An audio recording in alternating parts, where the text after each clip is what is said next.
Do you want to increase your score on the English section of the ACT? Welcome to my new series where I've compiled my resources that I've used over the years to tutor multiple students to help them increase their sub-scores on the English section of the ACT.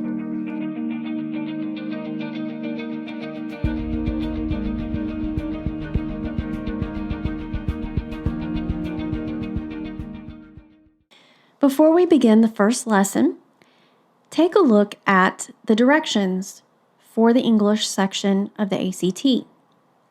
This tells you that we have 75 questions and 45 minutes in which to answer them. The directions explain the underlined portions and some of your possible answer choices, including no change, meaning the underlined portion is already correctly written as is. A lot of times you'll see omit the underlined portion, in which that would be the answer in the case that the underlined portion just needs to go away entirely, and upon deletion, the sentence or the passage would be correct. Now, I do want you to look at this one sentence in the directions. It says, "You are to choose the best answer to the question." A lot of times my students in the past have spent a lot of valuable time during the timed test deliberating between what is the correct, according to conventional grammar or mechanics, what is the correct answer. Notice it doesn't say you must choose the correct answer, it says you must choose the best answer. Over the course of this series, we're going to look at these categories. We're going to look at usage and mechanics. Now, this usually makes up about 40 questions of the test. That includes punctuation, grammar and usage, sentence construction. Also, the English section will test you on your rhetorical skills. There's about 35 questions on this, and this deals with writing strategy, organization, and style. So what does it mean by style, and what does the ACT prefer as far as writing style? The first lesson in my tutoring series always begins with this: keep it short and sweet. So the one thing that you can learn about the English section of the ACT is that it wants you to avoid redundancy. So redundancy is when you're repeating yourself unnecessarily. You want to pack a lot of meaning in very few words.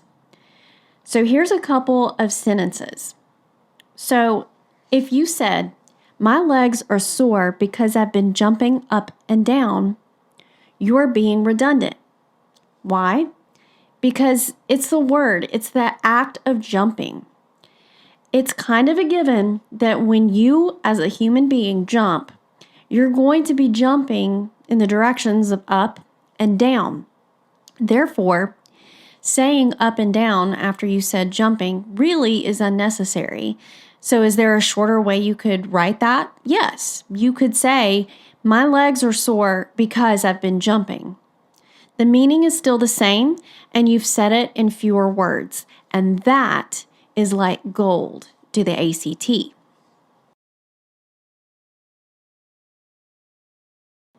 Question 1. You'll see that a section is underlined, and that is the section of the sentence that is in question. You have 4 answer choices, including A, no change, which means that the sentence is correct written as is.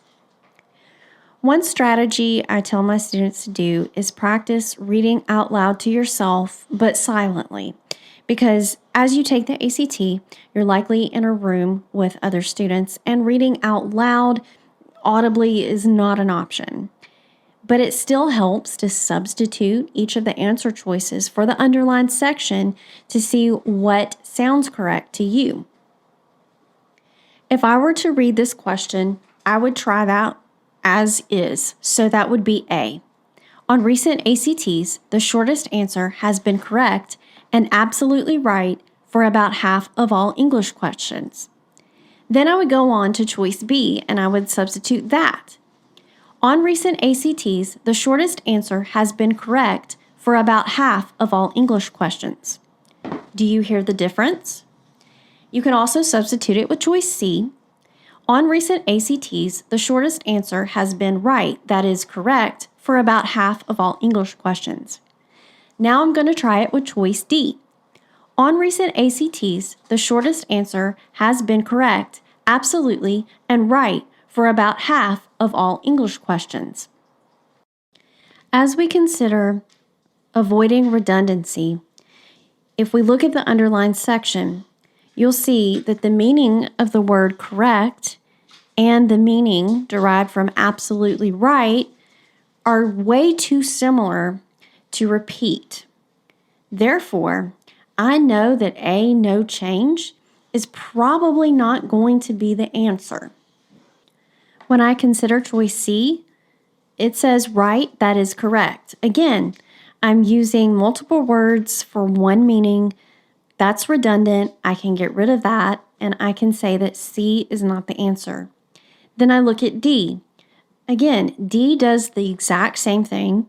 It says correct, absolutely, and right. There's no reason for so many words with one meaning, so I can eliminate choice D. That leaves choice B. And again, when I substitute choice B for the underlined portion, that sounds perfect. Based on what I've just gone over, can you answer the first part of this question, the answer choices on the left, by yourself correctly in less than 3 seconds? 3, 2, 1. If you chose F, no change, you would be correct. Choices G, H, and J, all of those are redundant. There's too many words. The truth and a fact mean too much of the same thing. Fact, correct, fact, true, all of that. It's redundant. So the shortest answer in this case is the correct answer. And you were able to answer that super quickly. Now see if you can answer the question on the right-hand side by yourself. And ask yourself, what would be the shortest and simplest way to write this sentence?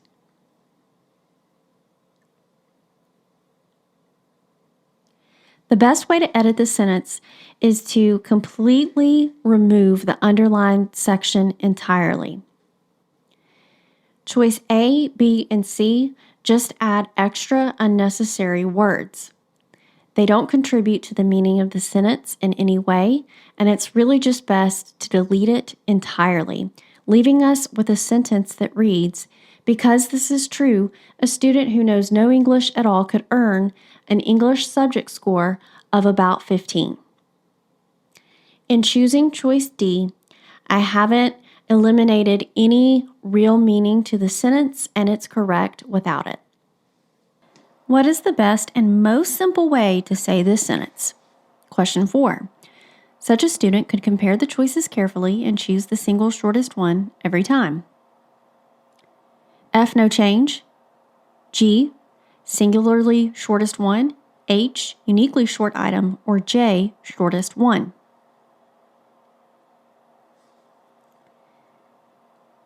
Choice F, no change. Single shortest one. If you notice, it's 3 words, and it's a little redundant because single and one also mean the same thing. Singularly shortest one, as in choice G, is too long, it's too wordy. And again, it kind of has the same meaning with one and singularly. H, uniquely short item. Or J, shortest one. J is the answer. That is the simplest and easiest way, and it still retains the same meaning. Question 5. On recently published ACTs, guessing in this way would have yielded between 35 and 38 correct answers out of 75 questions. Of course, you're going to be doing much better than that. B, doing. Is that A, no change? B, do, C, achieve, or D, be achieving?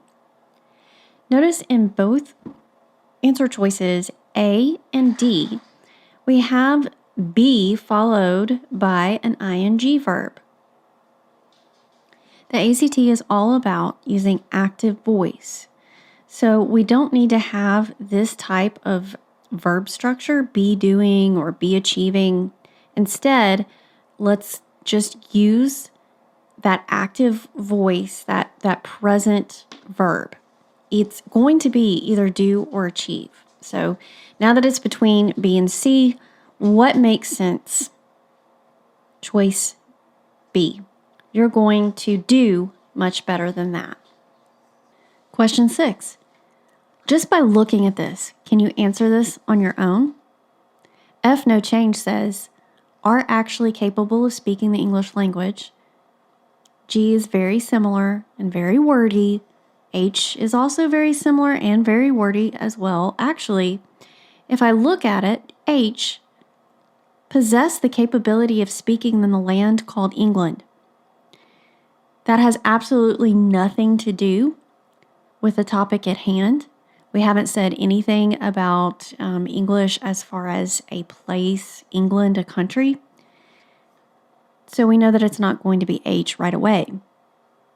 Again, F and G are very similar to each other, but what is the best and shortest way to get across the same idea but in fewer words?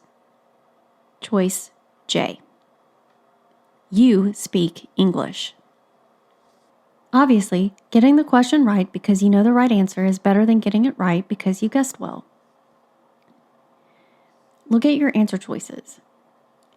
Best choice to select, most correct answer of the choice given, and answer considered as correct. Which one of these is probably the wordiest way to say this? Probably choice C. We can eliminate choice C. We can also eliminate choice D. Answer considered as correct. Well, considering correct is what an answer is, so that whole thing is redundant. So we've got best choice to select or right answer. What is the simplest way to say this? A, no change. Right answer. Question 8. Still, you should always remember that the ACT test makers like the shortest answers. Why should the ACT make life so easy for you? Is it F, no change? G, have a habit of liking? H, habitually tend to like? Or J, are in the habit of liking? Right away, I can discern that G, H, and J are all extremely similar. What is the shortest answer and what retains the meaning? Choice F, no change. ACT test makers like the shortest answer. Here's another tip. Whenever I glance at my answer choices and I look at sometimes the last answer choice and it says omit the underlined portion. Now, I'm not saying that it's more often the correct answer, but it does save me time sometimes to maybe check and consider that one first. So when I look at this, and remember, we're reading this as a passage as a whole, why can't history or science classes in high school be so easy? Usually the best way to write something really is the shortest way to write it.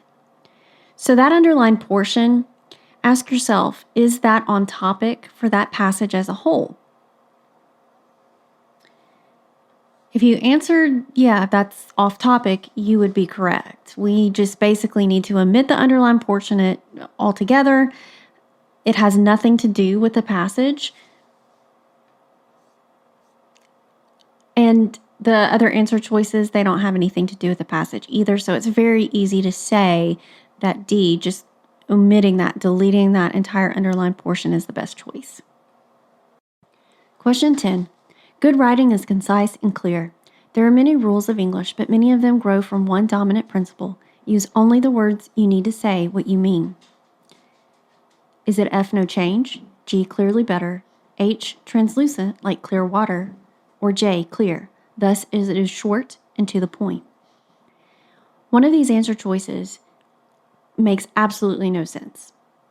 Look at H. It says translucent like clear water. That takes on a very literal meaning, and the words are not going to be translucent like water. So H is kind of out there, so we can eliminate that right away. What's the next longest way to say this? J says clear. It retains that, but then it adds another sentence at the end. Thus, it is short and to the point. Do we really need to use that extra sentence to explain the meaning of clear? No, not really. I think clear is clear enough itself. And then we have G, clearly better. Would it be correct to say good writing is concise and clearly better? Or can I just stick with good writing is concise and clear? In order to be more parallel in our writing, concise is one word and clearly better is two words. And then we're adding in that, ly ending clearly. Let's just get rid of all of that. Let's keep it simple. Good writing is concise and clear. Many times at the end of an English section passage, you will have a yes or no type question followed by a justification statement as to why you chose yes or no. This one says, suppose the author considers adding this final sentence. This is usually marked by a little square where they want to add that final sentence in the actual passage. Thus, if you can't say something nice, don't say anything at all. Would this be an effective conclusion for the paragraph? So before I even look at my answer choices, I try to answer the yes or no question to myself, and right away I'm thinking no. And why am I thinking that? Well, I'm thinking no because that kind of has nothing to do with the passage as a whole. The passage is talking about a writing style that's clear and concise, not, unnecessarily wordy. And this is kind of having to do with, manners and try not to hurt people's feelings. Like, that's what I'm thinking. So now that I've kind of answered that question for myself, now I'm going to look at my answer choices and see if any of those line up. Well, I said no, and if you look at it, usually there's two that would say yes and two that would say no. In this case, we only have one answer choice that says no, and it says D, no, because the paragraph is not concerned with being nice. Okay, so I would say, yeah, that could probably be my answer. If I glance at A, B, and C, I know that those really don't have anything to do. They're not true. A, because this concept is needed to explain the meaning of the previous sentence. No, we don't need that. B, yes, because it adds an uplifting moral tone to an otherwise depressing amoral text. No, that's completely wrong. C, yes, because this thought is relevant to the next paragraph. Well, there is no next paragraph. That was the end of the entire passage. So our answer would clearly be D.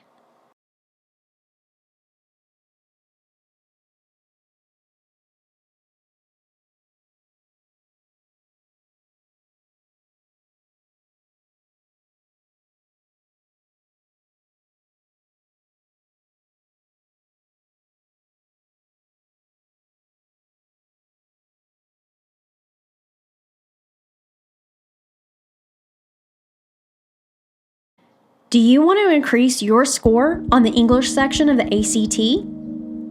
Welcome to my new series where I've compiled my resources that I've used over the years to tutor multiple students to help them increase their sub-scores on the English section of the ACT.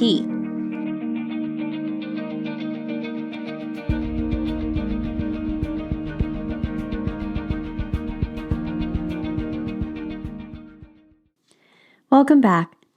Lesson 2 is going to build on what we discussed in Lesson 1, where I really focused on avoiding redundancy on the ACT. Here's a quick reminder that on the English section of the ACT, you only have 45 minutes in which to answer a total of 75 questions. So one of the things that I'll give you tips on is how to work with speed. I like to call Lesson 2, when in doubt, take it out.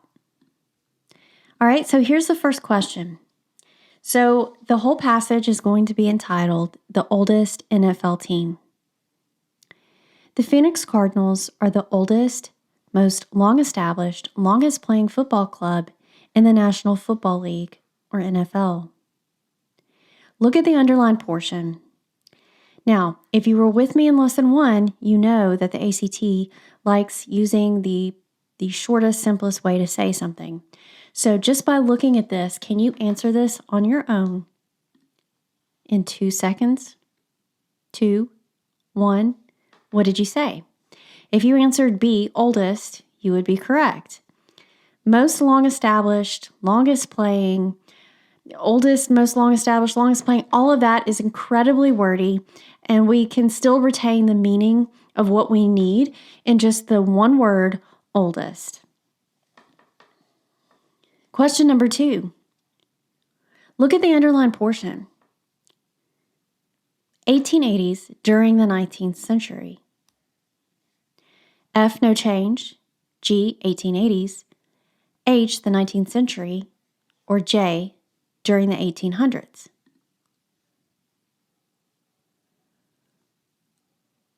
Okay, so look at choice H for a second. If I were to replace the 19th century with where the underlined portion is, the sentence would say that they began sometime in the 1870s or the 19th century. Now think about that. That doesn't make any sense, or it means that they would have to be different, right? And the 1870s, like anything in the 1800s, that is the 19th century. So that doesn't make any sense. So I know immediately that I can eliminate choice H because that just doesn't make any sense. Look at choice J, during the 1880s. Okay, so yes, I know that I'm talking about the 1880s here, but notice how it has 2 words in front of it, during the. Okay, now look at the original sentence. Look at where it says 1870s before the underlined portion. Does it say during the 1870s? No, it just says in the 1870s. So we want to keep things parallel. So if it doesn't have during the, then why do we have to have it? We don't. So I can eliminate choice J because that just makes it wordier. So there you go. That leads us to the correct answer. G, that retains the meaning and says it in the shortest, simplest way possible. And it also keeps that sentence parallel in the 1870s or 1880s. Question 3. At that time, the Cardinals were an amateur team that did not play for money.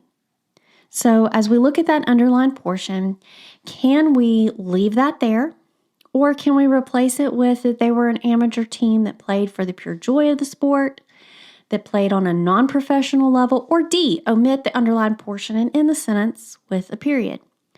Okay, so here is a strategy that I like to use, and I always warn you, I'm not saying that anytime omit is one of your answer choices. That does not mean that 100% of the time that's going to be the answer, because that's not true. It's not the answer 100% of the time, but I have found that it is the answer most of the time. So if you are strapped for time, let's say you're at the end and you look at the clock and you only have just a few more minutes left on this section, you need to probably work with a little more speed. So what I would do is I would consider choice D first before I look at my other options, A, B, and C. So would the sentence make sense and retain the same meaning if I just got rid of everything that's underlined? So I look at that sentence. At that time, the Cardinals were an amateur team, period. Well, we know what the word amateur means, and it pretty much means the same thing that the underlined portion says, that maybe B says, or that even C says. That's another thing I notice. I notice that choice A, B, and C are all kind of similar because they all kind of describe what amateur means. Now, that tells me that there's one answer that kind of sticks out as being different than the others. And a lot of times when you see one sticking out and the other choices are very similar, probably that different one is going to be the answer. And in this case, yes, D is going to be the answer. not playing for money, playing on a non-professional level, playing for the pure joy of the sport. Those are all meanings that we can understand from just the word amateur. So we really don't need that underlined portion.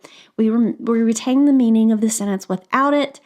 And remember from lesson 1, the ACT wants the writing to be very short, sweet, and clear and to the point. Question 4. There was nothing in the world which so much as resembled pro football in those days.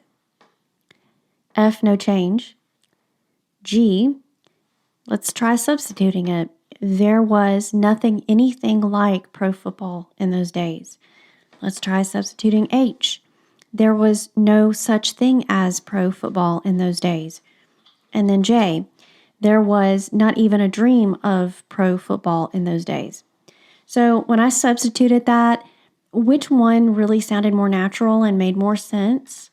Well, we automatically should know that nothing in the world which so much is resembled is way too wordy. So I know that I can eliminate F, no change, as a choice. So really I'm left with the rest, and I see that G and J are really kind of similar. It's just better. It's clearer to just say no such thing as. That sounds clearer and much more natural. Question 5. And the game they played was football, no doubt about it.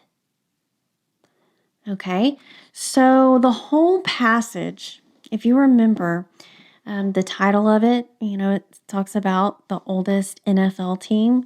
So, it's kind of understood that the whole passage, what sport are we talking about? We're talking about football. So the fact that it's saying, and the game they played was football, that's kind of unnecessary, right? And then you've got B, no doubt about it. You've got C, to be assured it was football.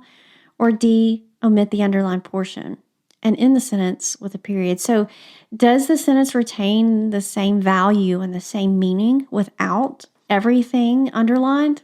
Absolutely, yes, it does. So once again, D, omit the underlined portion, is the correct answer. Question 6. None of the other clubs in the NFL was formed before the league itself was established in 1919. When the NFL was first established, the Cardinals remained aloof and thumbed their noses at it. So look at our answer choices. We leave it the same. G, we just use the word aloof. H, aloof and tried to ignore it. Or J, off in their own corner. So if you understand the meaning of the word aloof, that should be enough, right? What's the shortest way to answer this? The simplest way? Yes. Choice G. All right, question 7.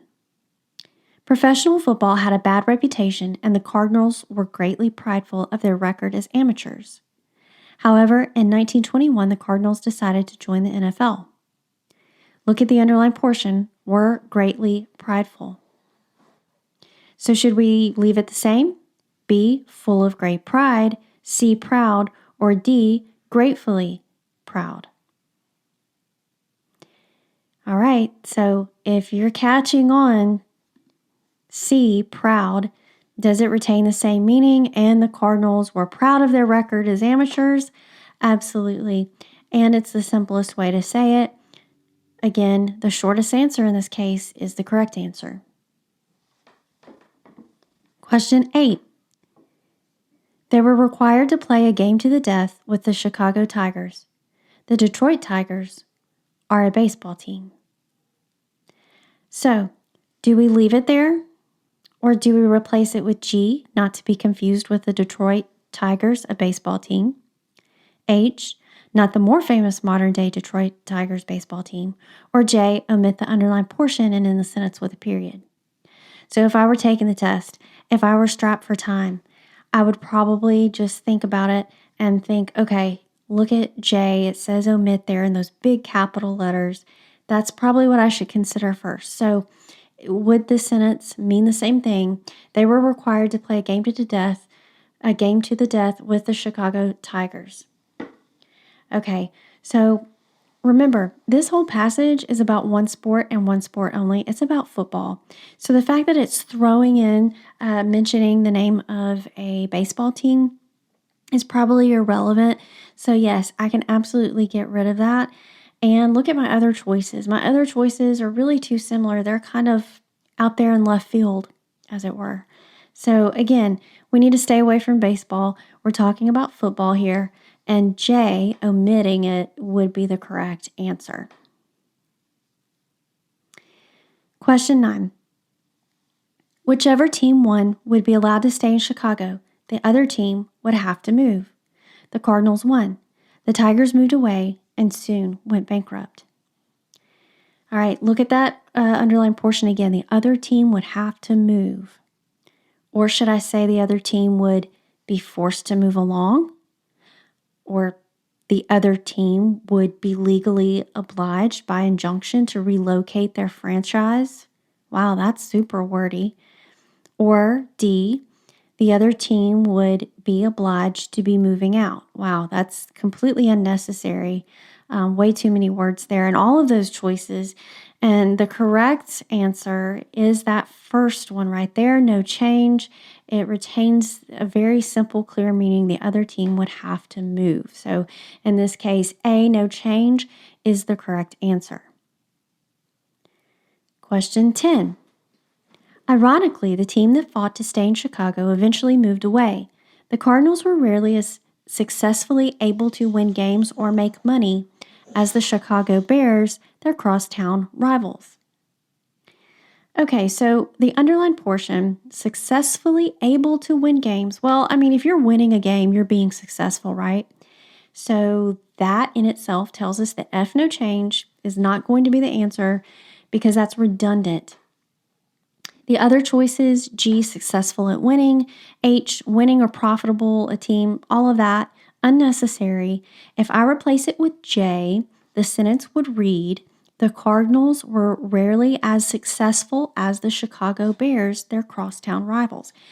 And just reading it that way makes so much more sense. The extra words just make the sentence way more confusing and a little harder to follow. So here again, the shortest answer is the correct answer because remember, we need to be economical with our words because that's what the ACT considers as the best style of writing. All right, moving on to question 11. Fans gradually deserted the Cardinals, so the team moved to St. Louis in 1958 and to Phoenix in 1986, seeking a more profitable market. Maybe Phoenix is the place in which the Cardinals are destined to stay. Okay, so right away, I have that D omit. So let's test that. Let's test that here. So if I omit it, the sentence would read, maybe Phoenix, the Cardinals are destined to stay. What's the problem with that? The problem with that is that doesn't make any sense. That's not a complete sentence. Okay, so I've checked choice D omit, and when it doesn't work like that, then you know that in this case, this is one of the cases where omit is not going to be the answer. All right, so look at our other two choices. Is the place at which, is the place in which. Both of those are very similar. And honestly, they sound like, you know how when your teacher gives you a word requirement on an essay, you have to write at least 500 words. So a lot of times students will be as wordy as possible just because they're trying to get to a certain word count and be done with it. That's when you see writing like this, and it's bad writing. So the correct answer here is C. Maybe Phoenix is where the Cardinals are destined to stay. So C is the correct answer. Question 12. Some people say that the name Cardinal was a 19th century name for a mythical bird that arose from its own ashes in the fireplace, and that the Cardinals date back. Okay, so let's look at that underlined portion really quickly. In the fireplace. Okay, so the word before that is ashes. Okay, so maybe stop and think about this. Ashes in the fireplace. Is it really necessary to have that there? I'm saying that because I see that one of my answer choices is J, omitting the underlined portion. And that's kind of what I'm leaning toward. I don't really think that it's really necessary to clarify where these ashes are, whether they're in the fireplace or somewhere else. And I look at my other answer choices and it says G, that had consumed it, H, created by the fire that had consumed it. So by looking at everything else and considering everything, my first instinct is to just go with what's shorter and what still retains what's important. And what's important is ashes, not that they're in the fireplace or anywhere else. So in this case, again, when omitting that underlined portion is a choice, again, this one is the answer. Question 13. Okay, look at this sentence and look at the very end of it. So I have parentheses and it says, or maybe not. Okay, so this is a style choice, and think about the passage as a whole. So the passage as a whole seems to be sort of like this informative style of writing. And so by incorporating something that seems kind of like an ad lib, or maybe not, it kind of seems like more conversational and less formal.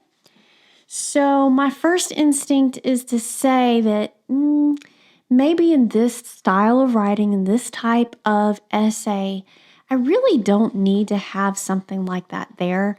So look at my answer choices. D, omit the underlined portion and end the sentence with a period. That's going to be my first instinct. If I consider the other answer choices, I don't know what C is talking about. That's completely out there. So again, D here, omitting the underlined portion and simply ending the sentence with a period is the best choice. Question 14. Chicago is proud to rise from its ashes like the mythical cardinal. The name that is more common for that mythical firebird is the phoenix. F, no change. G, common name. H, name that is famous. Or J, common way of speaking. Okay, so what's the simplest and shortest, most clear way I can say this? Probably not the first choice. What if I said the sentence by substituting it with choice G? The common name for that mythical firebird is the phoenix. That's pretty clear. That's pretty to the point. If I replace it with H and J, that's totally wordy and unnecessary. So yes, G is the correct choice for that answer. All right, so question 15. All right, so you may see these types of questions. They're typically toward the end, the very last question of a particular passage. So look at how the answer choices over here on the right-hand side are constructed. So you have choice A and B, both begin with the word yes, and choice C and D both begin with the word no. So again, let's say this was the last question on the last passage and you are down to the last minute of your allotted time for the English section. Okay, now again, we should always know that when you're running out of time, whether you've had time to answer or not, you've got to fill in those bubbles. Remember that, the ACT is scored according to what you get right, not what you get wrong. So you never, ever, ever want to leave anything blank. So if you're about to run out of time, just make sure that, you bubble in something. However, here's a strategy that helps me answer things really quickly.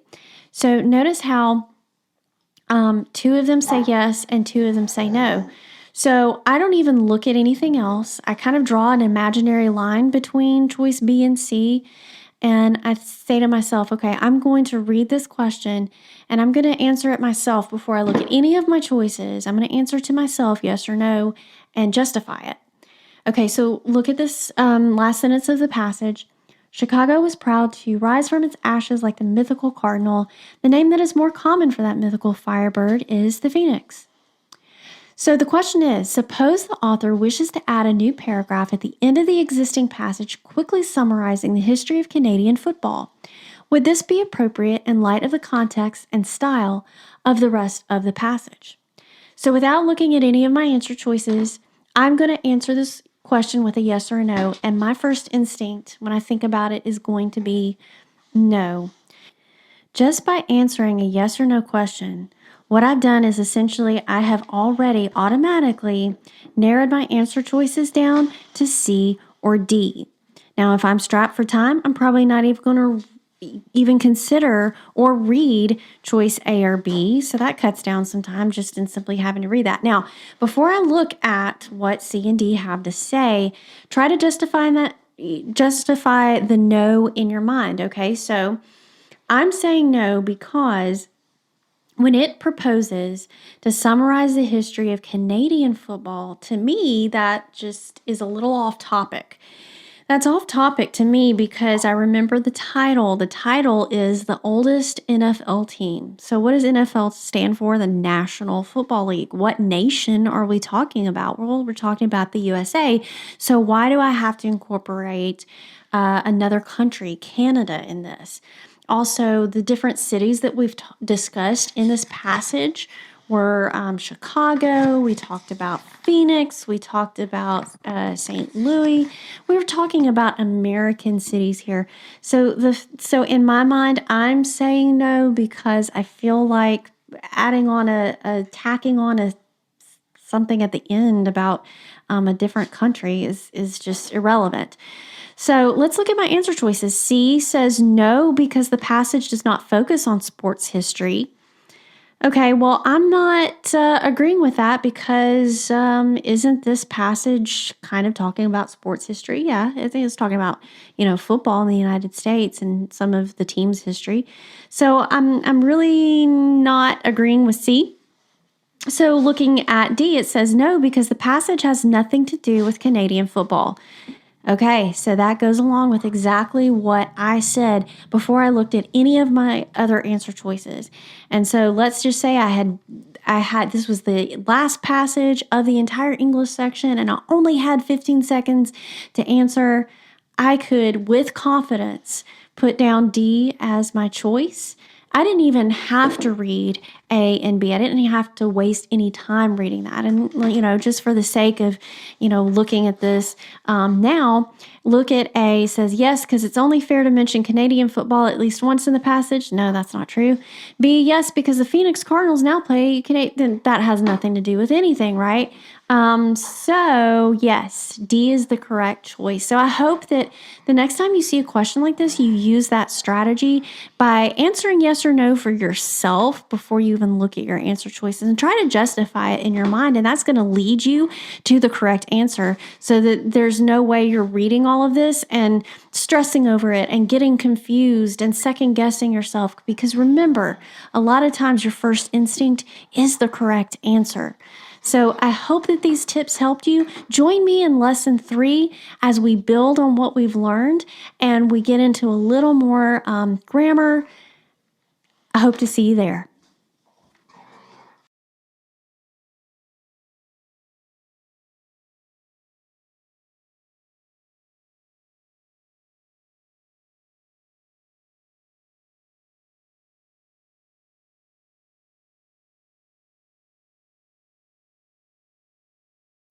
Do you want to increase your score on the English section of the ACT? Welcome to my new series where I've compiled my resources that I've used over the years to tutor multiple students to help them increase their sub-scores on the English section of the ACT.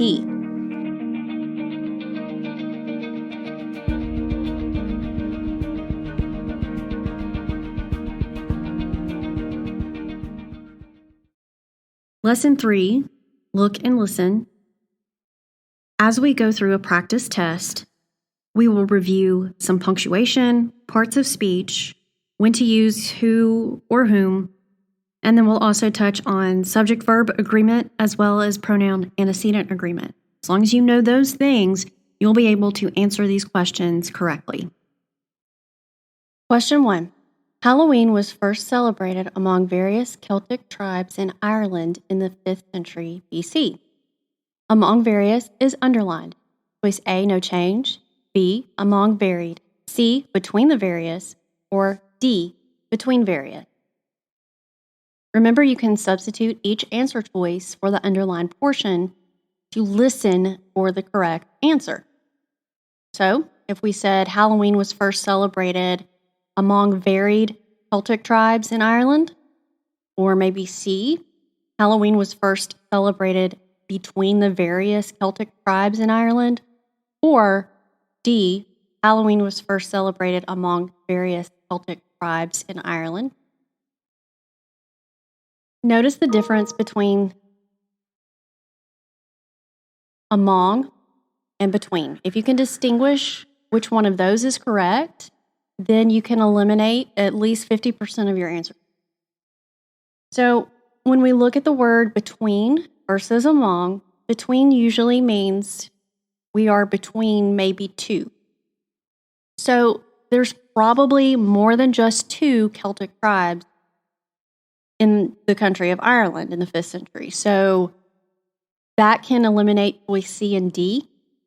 So that leaves us with choice A or B. So which one is best to say? Halloween was first celebrated among various Celtic tribes, or Halloween was first celebrated among varied Celtic tribes?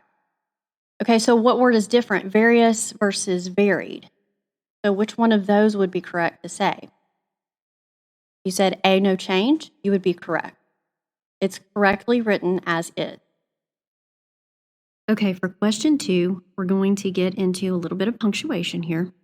So look at the sentence. It traditionally took place on the official last day of summer, October 31st, comma, and was named All Hallows Eve. So let's go ahead and try to eliminate the obvious. So I want you to look at choice H. Okay, so choice H proposes that we put a period where that comma is in the sentence there, and then begin a new sentence with and. Now, we know that and was named All Hallows Eve is not a complete sentence. Therefore, we know that H is not the answer. All right, look at J for a second. We have a semicolon replacing that comma, and then and stays the same. Now, if we know how punctuation works and how a complete sentence works, we know that we should never be using that semicolon and the conjunction and, okay? So we can eliminate choice J and H. All right, so that leaves us down to F and G. So does it stay the same, or do we need to replace that comma with a dash? Okay, so what are the rules for dashes? So a dash is used to indicate an abrupt break in thought or to introduce an explanation. We usually use it when we're interjecting some extra additional information. It's not essential to completing a sentence. So look at this example. For our vacation, which was way too short, we went to the beach. Okay, so look at what's in between dashes, which was way too short. So those dashes are used to indicate we're kind of interrupting the flow of that sentence with just a little bit of extra information about that vacation. What about our vacation? Well, it was way too short. If we got rid of everything that's in between those dashes, the sentence would read, for our vacation, we went to the beach. And that's fine. That's a complete sentence. So anything that we want to add extra, we can use a dash. So let's go back to that sentence. It traditionally took place on the official last day of summer. Notice that there is already a dash there after summer, October 31st. So yes, you would have to use a dash because you wouldn't use a dash and a comma. You know, think of these dashes like bookends, all right? If we have one, we need the other.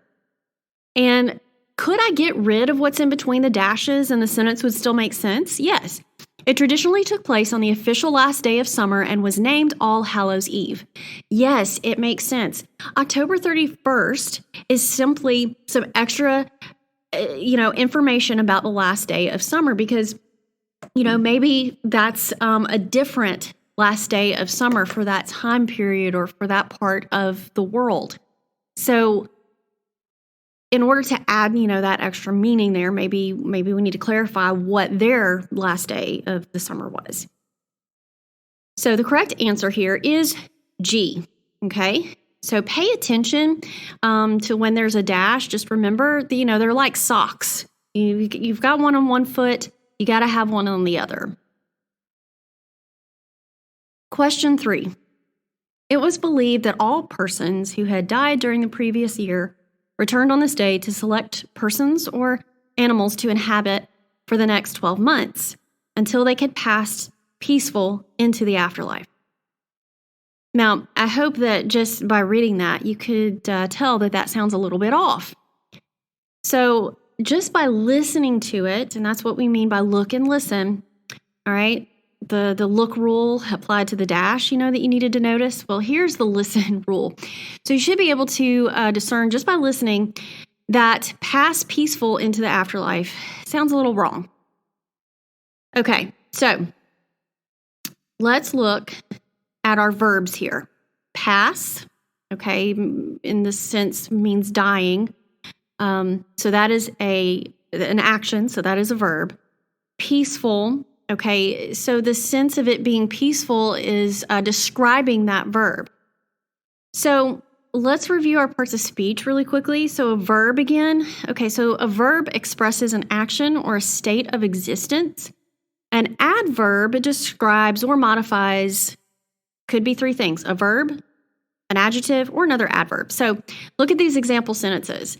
The verbs are in red and the adverbs are in blue.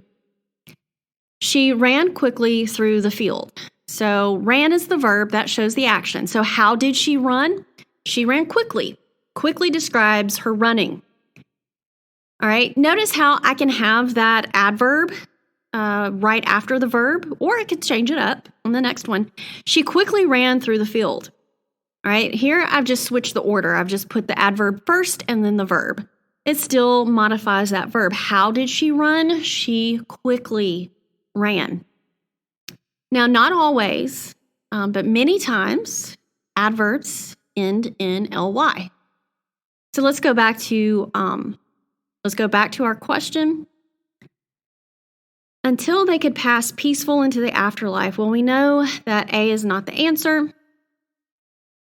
Until they could be passing peaceful. Again, that still has the same problem there. Peaceful. All right, remember adverbs a lot of times end in ly. We're going to zero in on B and C. We need that peacefully. They were looking to select persons to inhabit until they could pass how? Peacefully. Okay? So peacefully is found in choices B and C. So what's the difference between choice B and C? Well, look at B. The verb here is pass, and in C, passed, ed. Until they could pass peacefully, or until they could pass peacefully. Okay, listen to that. The correct answer is B. Until they could pass peacefully into the afterlife. Question 4. Look at what's underlined. Were dressing.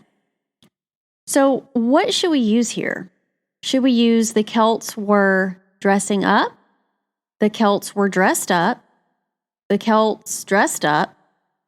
Or the Celts are dressed up? So if you try to listen to that, they all really sound correct. So let me show you a quick way to answer this. So whenever you're faced with a question like this, I want you to look at the sentence as a whole. Right here, I want to draw your attention to and, which I've highlighted in red.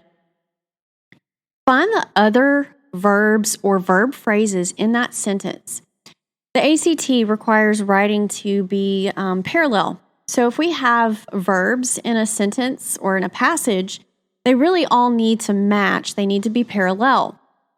So a very quick way to answer this type of question is to find the other verbs. Okay, look at this. What actions were the Celts doing? Look, the Celts were dressing up.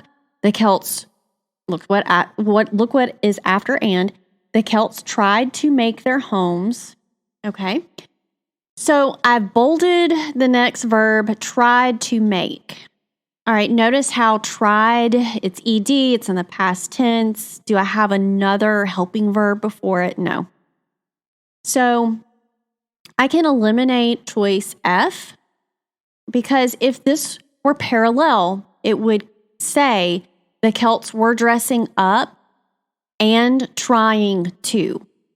Trying would have that ing to match that dressing ing.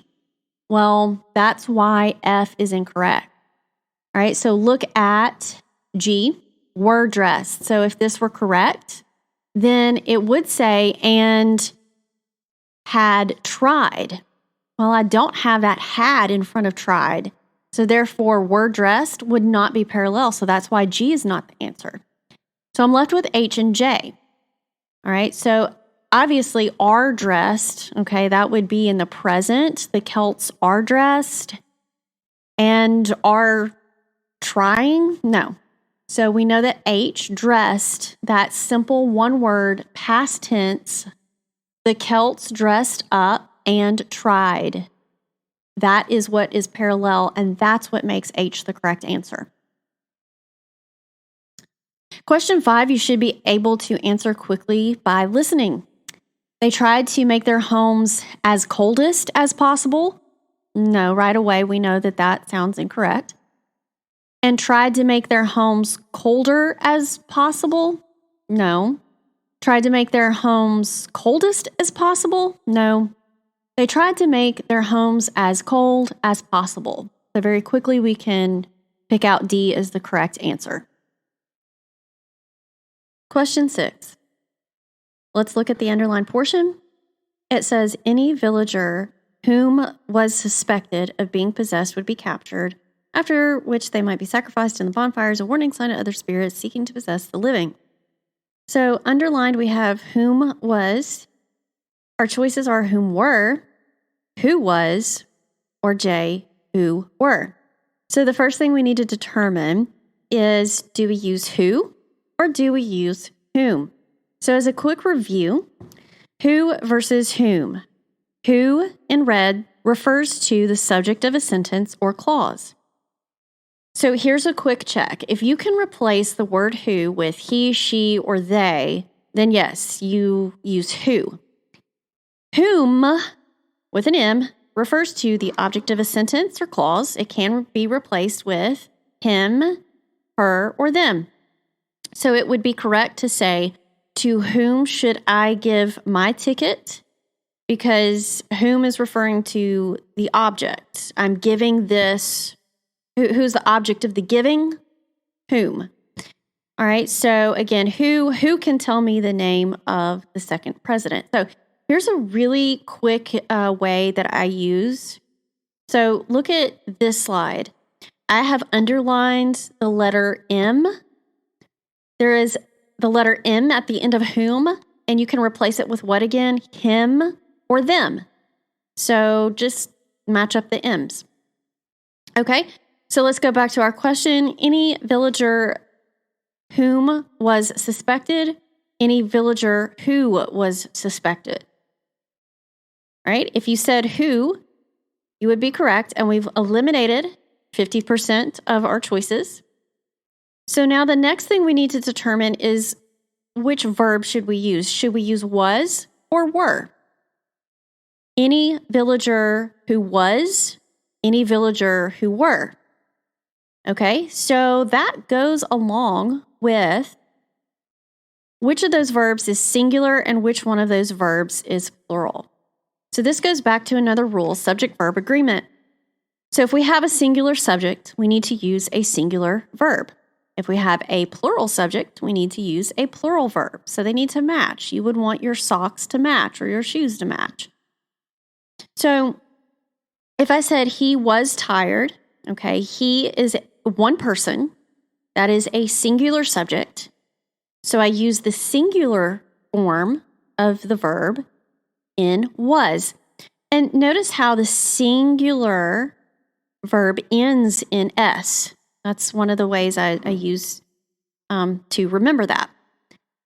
It would be incorrect for me to say he were tired. I could say they were tired, but I would never say he were tired. Okay? So again, here I have bolded the S. So use that to help you remember. S for singular, So S at the end of a verb means it is a singular verb. So let's go back to our question. Any villager.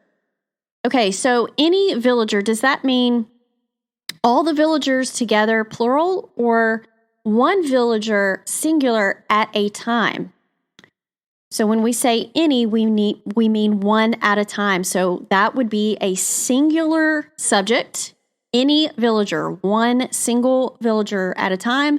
So that means I need my singular verb, and the singular verb is going to end in S. So that means the answer is not J, but the answer is H. Any villager who was suspected. Question 7. They is underlined. They is a plural pronoun. Is it correct, or should we replace it with it, he, she, or those? The ACT is now testing your knowledge of pronoun antecedent agreement. The rule is very similar to subject-verb agreement. In order to determine agreement, I need to identify the antecedent for the pronoun they. Who is they referring back to? Look at the beginning of the sentence. Any villager. The antecedent is villager. To review this rule, remember that pronouns and antecedents, the words they refer back to, must match in terms of being singular or plural. Look at the incorrect sentence at the bottom. A student should clean up the mess they made. Without any clarifying context, I do not know if that one student is male or female. If I say they, I'm using a plural pronoun, but the antecedent is singular. A student, meaning one. That is why it is correct to say he or she. It means either one, but the point is that it is only one person, singular. Therefore, the correct answer to this question is C, he or she. The sentence now reads, any villager who was suspected of being possessed would be captured, after which he or she might be sacrificed in the bonfire. Question 8. The passage includes this sentence. In time, as belief in spirit possession waned, Halloween rituals lost their serious aspect and had been instead performed for amusement. Belief in, belief for, believing about, or belief of. Try to listen for one that sounds incorrect. Choice H is incorrect. Now we're left with belief in, belief for, or belief of. How do they differ? Choice G, belief for, has a meaning of being pro or anti, as if you're saying, are you pro spirit possession? No. The meaning here is whether one believes something exists or not. Try putting it in a different context. Did you believe in Santa Claus or the Tooth Fairy when you were a child? You wouldn't ask if someone believed of, you would ask if they believed in. Therefore, F, no change, is the correct answer. Question 9. Look at the underlined portion, had been. Should we replace it with having been, have been, or were? Remember what I said earlier about keeping our verbs and verb phrases parallel throughout a passage? Look for other words as verbs in this sentence. What did Halloween rituals do? They lost their serious aspect and had been instead performed for amusement. Now, if I'm using a one-word past tense verb, which of my answer choices is also a one-word past tense verb? Choice D, were. Question 10. This question is simply testing your knowledge of there, and there. Listening isn't going to help you here since all three words sound identical. You have to know which one to use correctly. For a quick review, use the one with I in it when showing possession. THERE refers to a place or idea. The one with the apostrophe is a contraction that is meant to be short for they are. So here's a tip.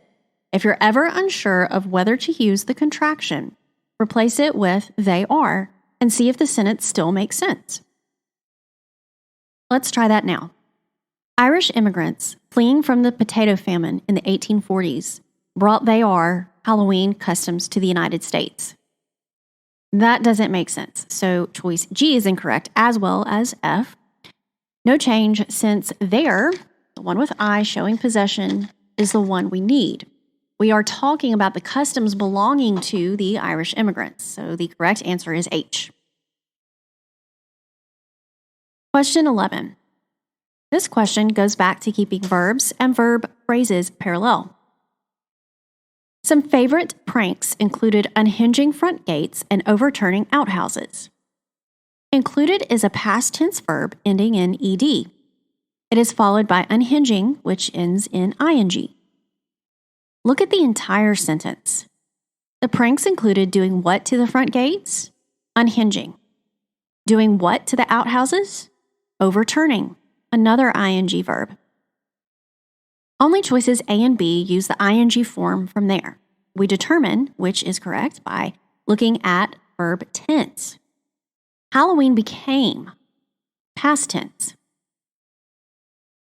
If we look at choice B, that is present tense. Therefore, the correct answer is A, no change. It is correctly written already. Question 12. This question tests your knowledge of when to use less or fewer.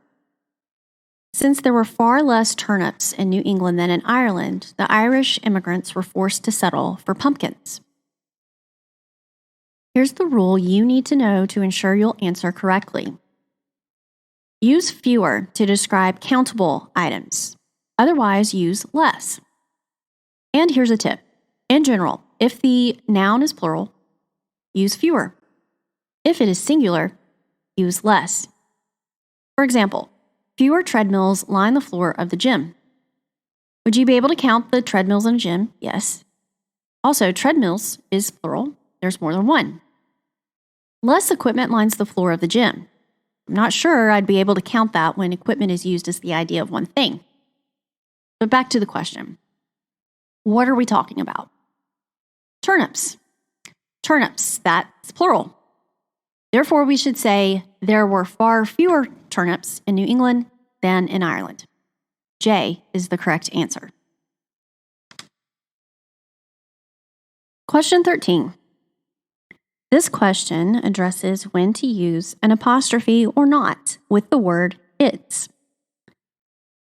The sentence says, Halloween has been a popular holiday ever since, although these days its principal celebrants are children rather than adults. Let's review this rule. Remember that using the apostrophe is an indication that the word represents a contraction meant to be short for it is. The word without the contraction indicates possession. It's going to be a beautiful day. Can you replace it with it is? It is going to be a beautiful day. Yes, therefore, we need the apostrophe. Here are two examples where we do not use the apostrophe. Milk has passed its expiration date. Would we say the milk has passed its expiration date? No. The dog lost its bone.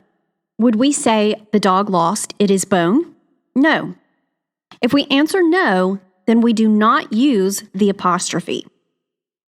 Let's try that on this ACT practice question. Halloween has been a popular holiday ever since, although its principal celebrants are children rather than adults. No, we do not use an apostrophe here. That narrows down our choices to B and D. Which do you think is correct? If you said B, you answered correctly. Question 14. We're looking at the same sentence, but at a different underlined portion, rather than. If you substitute choice H or J, you find that the sentence no longer makes sense. Is it rather than with an A or rather than with an E? Choice F is correct.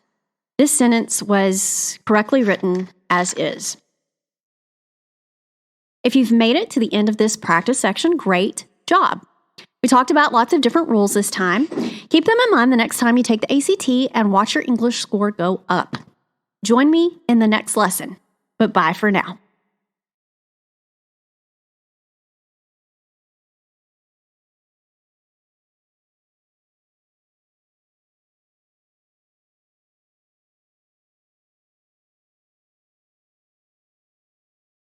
Do you want to increase your score on the English section of the ACT? Welcome to my new series where I've compiled my resources that I've used over the years to tutor multiple students to help them increase their subscores on the English section of the ACT.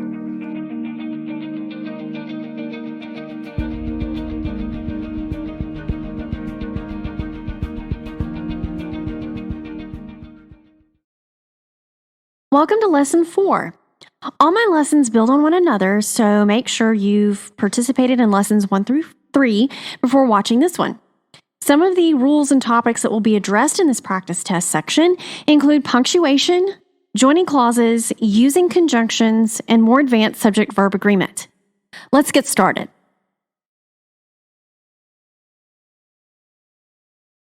Since primitive times, societies have created and told legends.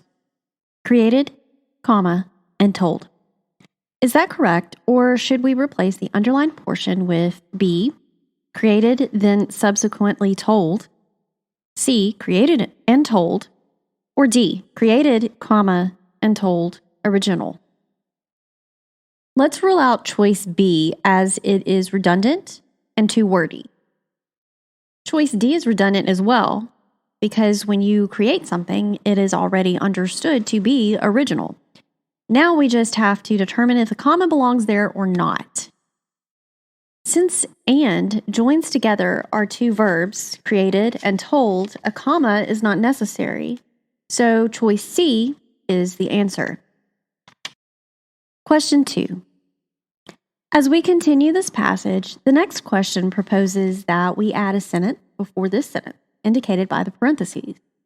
The previous sentence from question 1 introduced legends and stories passed down from one to another verbally.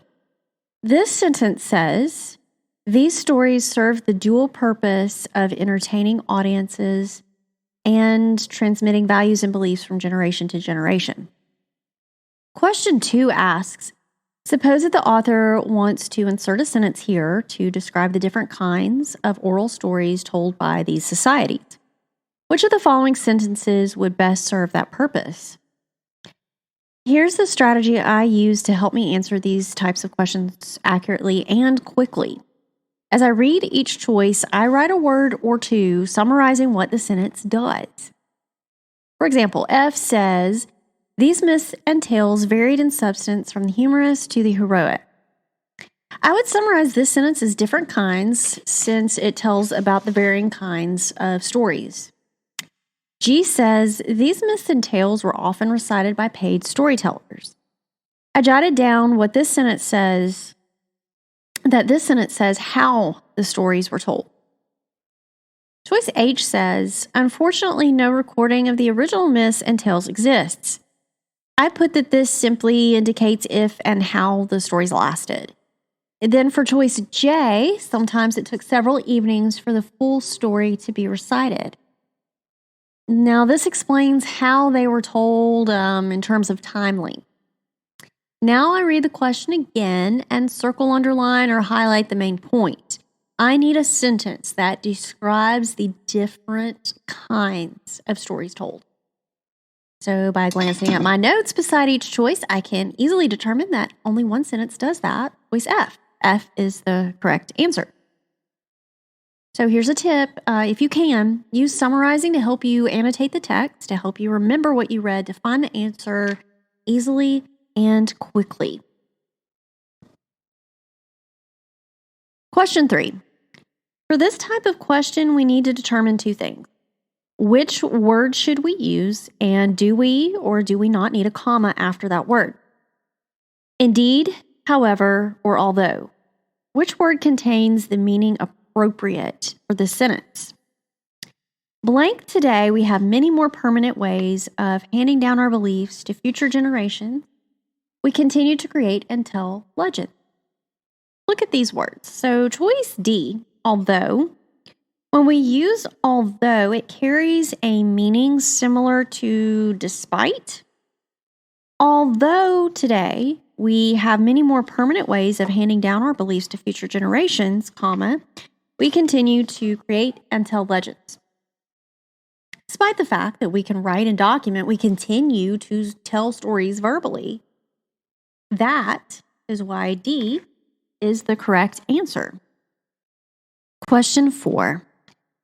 In our technological society, a new form of folktale has emerged, the urban legend. Should we replace the article the with any of these other choices? Let's review a punctuation rule to help us determine the correct answer. Notice the use of a colon right before the urban legend. A colon can be used to introduce an element or series of elements that illustrate or amplify the information that preceded the colon. For example, you would have gotten a perfect score on the ACT if it weren't for one subject, math. You've probably noticed commercials use this type of sentence by naming the thing or idea after a dramatic pause with a colon.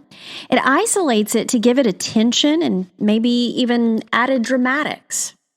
Therefore, the colon is used correctly, and I have the element, the urban legend, following it.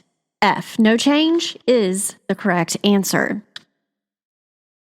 Question 5. Urban legends are stories we have all heard. They are supposed to have really happened, but are never verifiable, however. Is that correct? No.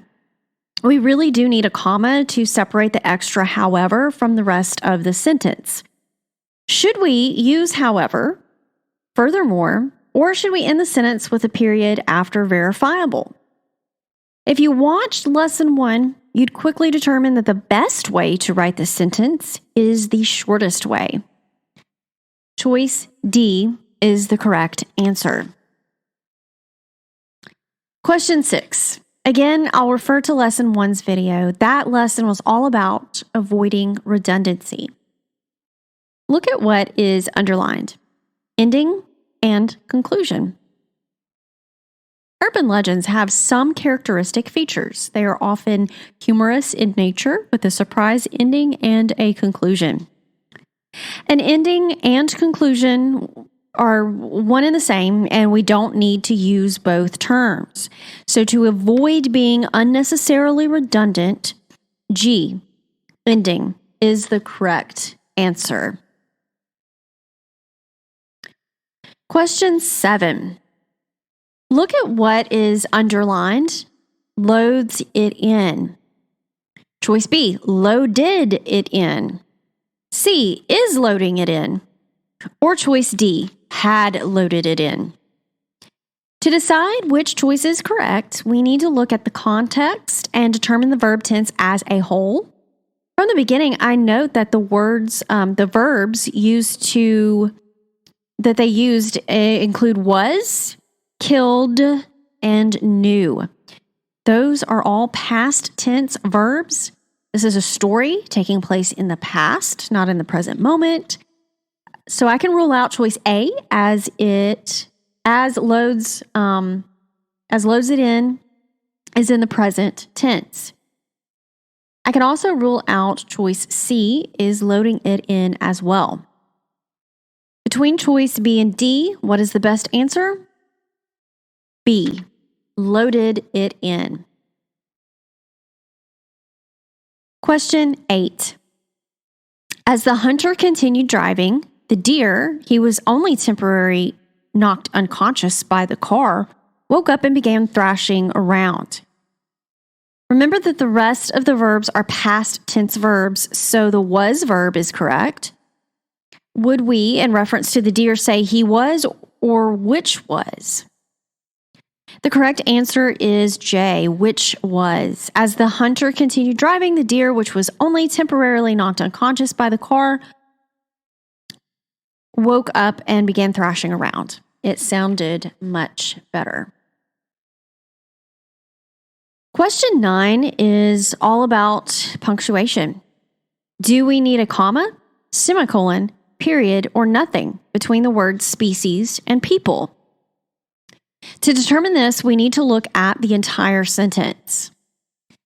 According to the story, before alligators were a protected species, people vacationing in Florida purchased baby alligators to take home as souvenirs. Let's consider choice C. While placing a period and starting the sentence would work, people vacationing in Florida purchased baby alligators to take home as souvenirs. That is a complete sentence. However, by placing that period there after species, we would have an incomplete and incorrect sentence with, according to the story, before alligators were protected species. C is incorrect. D is also incorrect because we do need punctuation there. Otherwise, it's a run-on. If B were correct, we would need both parts on either side of the semicolon to be independent clauses, meaning that they could stand as complete sentences alone. Now, for the ACT, you'll need to know how to use the semicolon correctly. Look at these two independent clauses. I am cold. I am leaving. They each contain a subject, a verb, and complete a thought. I can leave them as two separate sentences, or I could combine them into one sentence. And while doing this, you can do this in a couple different ways. One option is to simply use a semicolon. Always think of the semicolon as strong enough to join two independent clauses. Another way to put this in one sentence is to use a comma. However, a comma is not strong enough to do this job by itself. A comma must be accompanied by or with a conjunction. If you remember the acronym FANBOYS, each letter stands for one of the 7 conjunctions: for, and, nor, but, or, yet, and so. I am cold, comma, so I am leaving. It would be incorrect to use a comma alone here. However, you can use a comma alone to join a dependent clause with an independent clause. If this sentence had the word because added to the first clause, it is now a dependent clause because it cannot stand by itself as a complete thought or sentence. Because I am cold, comma, I am leaving. This is the kind of sentence right here. That is the correct answer from question 9. Everything I bolded is a dependent clause. Therefore, the correct answer is A, no change. Question 10. Here's the strategy I use to answer this type of question quickly. Look at the answer choices. I notice that choice J is omit the underlined portion. Let's consider that first before we waste valuable time reading the other lengthy answer choices. Also, consider the passage as a whole. Remember that it has been about different urban legends. Between 1930 and 1940, nearly 1 million alligators in Florida were killed for the value of their skin used to make expensive leather products such as boots and wallets. It goes on to go back to the story. It began telling about a legend involving pet baby alligators. I can already tell that the underlined sentence is completely off topic. J, omit, delete, get rid of this sentence. J is the correct answer. Question 11. One of the more popular stories are about a woman who was unwittingly charged $100 for a cookie recipe she requested at an upscale restaurant. If you rely on what sounds correct, you'd be wrong. First of all, if you watch lesson 1, you would correctly rule out choice B and D because they are unnecessarily wordy. So now we must decide if are about or is about is correct. Let's review subject-verb agreement. Singular subjects go with singular verbs, which often end in S. Remember, S for singular. Plural subjects go with plural verbs. He was tired, not he were tired. Stories is plural, are is plural. So would that be correct? No. Stories is not the subject. Stories is used as the last word in a prepositional phrase.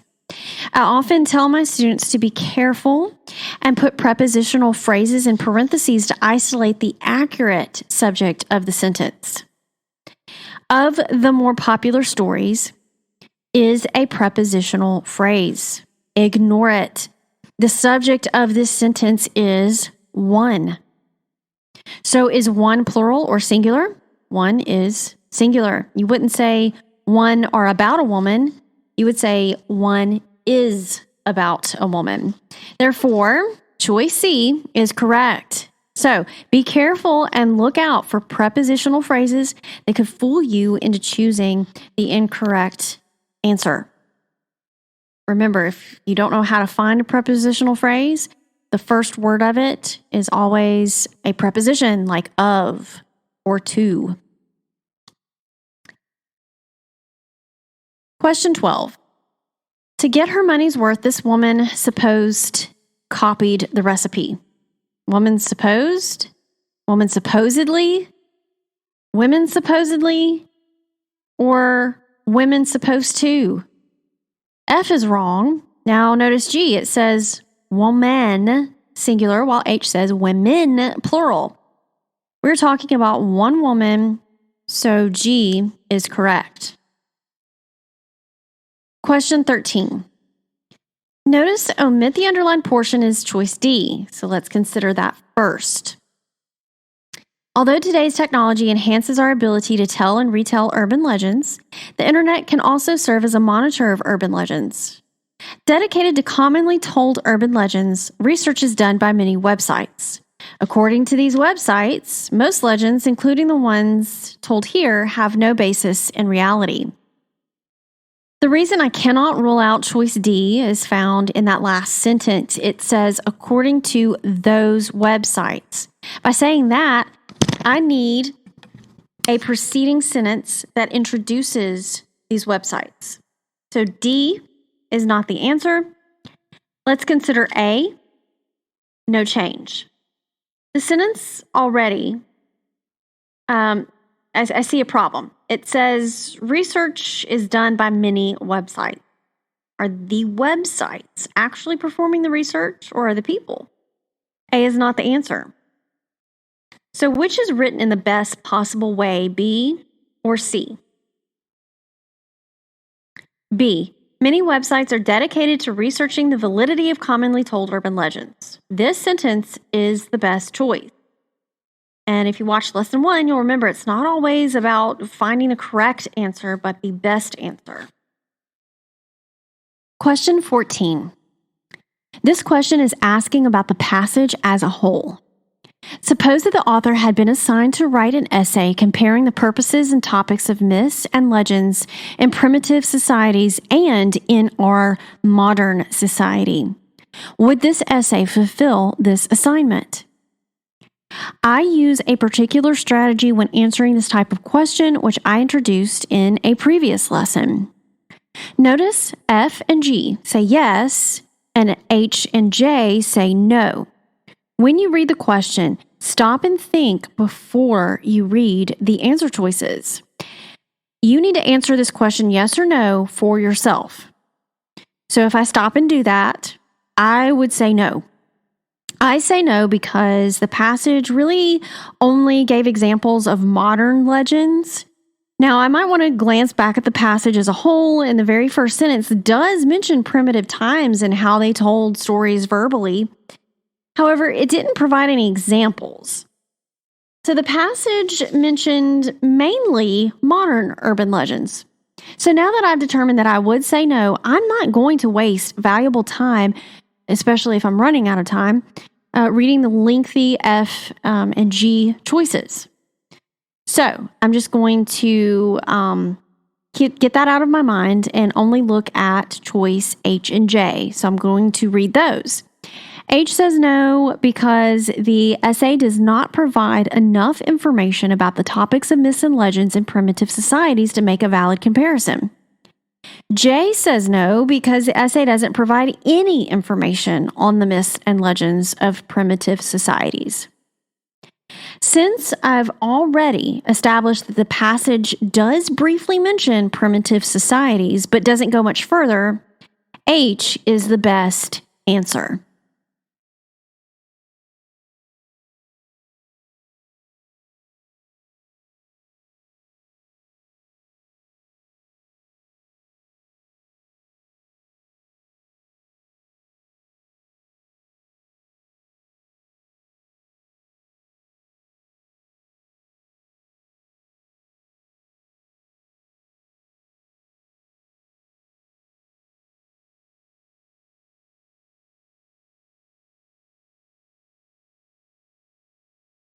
Do you want to increase your score on the English section of the ACT?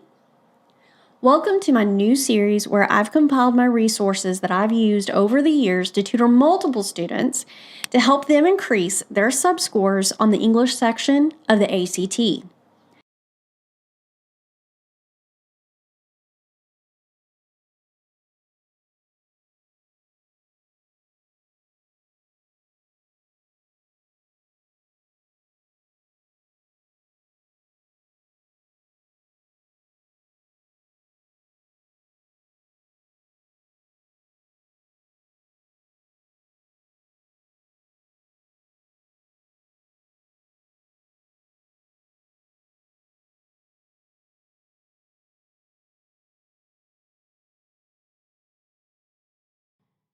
Question 1. Helen Keller's Light in the Darkness is the title of the passage that will have 15 corresponding questions. Helen Keller was born in 1880. Her life begun normally. She was happy and healthy. Here we need the correct verb tense. To review, we have the word begin in the present tense. We are going to begin now. Began, A-N, is the past tense. She began ballet lessons last month. Begun, UN, is the past participle form of begin. We have begun to take long walks every morning. Always look at the context of the sentence or passage and make sure the tense in question matches the other verbs used. Notice was, past tense, is used twice here. So which word is past? Began, A-N. Her life began normally. D is the answer. Question 2. She was happy, and healthy, learning to walk and talk like her toddler peers. Our answer choices include a variety of comma placements. Which choice has simply too many commas for no reason? You can rule out choice H right away as incorrect. Now, is it correctly written as is? Should there be a comma between happy and? No. F is also incorrect. For the same reason, J is also incorrect, leading us to G. She was happy and healthy, learning to walk and talk. G is the correct answer. Question 3. Look at that last sentence. The illness plunged Helen into a dark silence that most people cannot even imagine or think of. Notice how deleting the underlined portion is an option. Should we keep it, delete it, or change it to B, to think about, or C, to really think about? If you watched my lesson 1 video, you'll remember that we need to avoid redundancy. To imagine and to think of mean close to one and the same. It's unnecessarily redundant to keep it. The correct answer is D, delete the underlined portion. The sentence is still correct and retains the same meaning without it. Question 4. This question asks, which of the following sentences, if added here, would best introduce the new subject of paragraph 2? To answer this, you need to know what paragraph 2 is about. It says, Helen wandered around the family's property, anxious to discover new sensations, but unable to understand anything that she experienced. Her resulting tantrums became more violent as she continued to grow.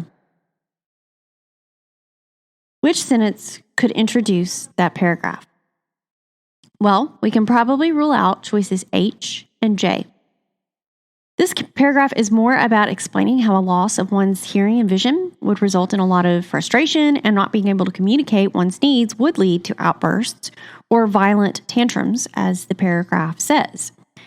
Choice G would be the best choice the next few years, so it's a good transition from her illness as a baby to childhood.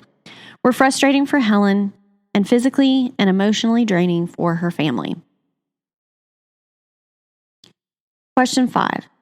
This question asks if you should replace discover new sensations with B, discover and feel new sensations, C, feel new sensations about making discoveries, or D, make discoveries and sense new feelings. Refer back to Lesson 1 to get this one right. A, no change. Avoid redundancy and keep it short and to the point. Avoid unnecessary words.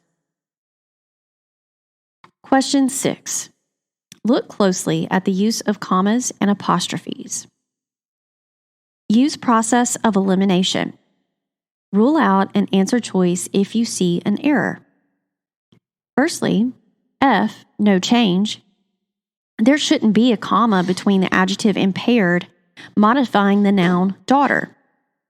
Next, look at H. The apostrophe shouldn't appear after the S, but before the S in Helen's to show possession.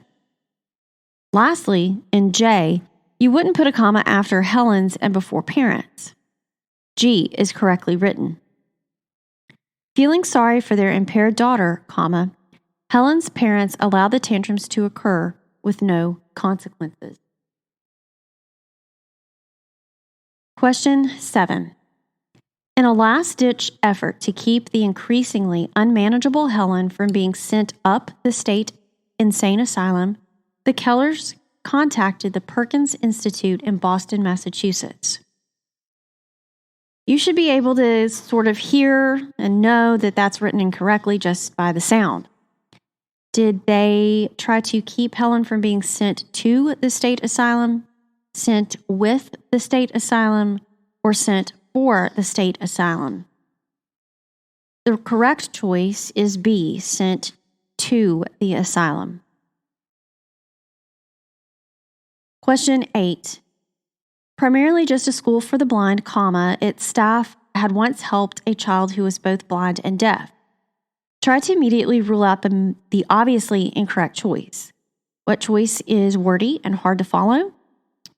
J. For the blind, primarily the school, along with. Next, we want to avoid misplaced modifiers. Look at G. Primarily a blind school makes it sound like the school is blind. We generally say school for the blind instead. Now it is down to F or H, which is just more clearly written, as is. F, no change. Question 9. Only with self-discipline would Helen be able to overcome her tremendous challenges. That sounds pretty clear. Let's check the rest. B. Helen, only with her self-discipline, would. C. Only by including self-discipline, comma, would Helen. Or D. Only Helen with self-discipline would. The simplest, easiest way to write this is A. No change. Question 10. One's stubbornness is exhausting, but Annie knew that, if channeled, it would be Helen's salvation. Should we say one's, her, or Helen's? If we are talking about the stubbornness of people in general, we would use one's. However, we are specifically talking about Helen's stubbornness in this passage, so we can immediately rule out F and G. H, her stubbornness being exhausting, or Helen's stubbornness was. The passage as a whole is in the past tense. The correct answer is J. Question 11.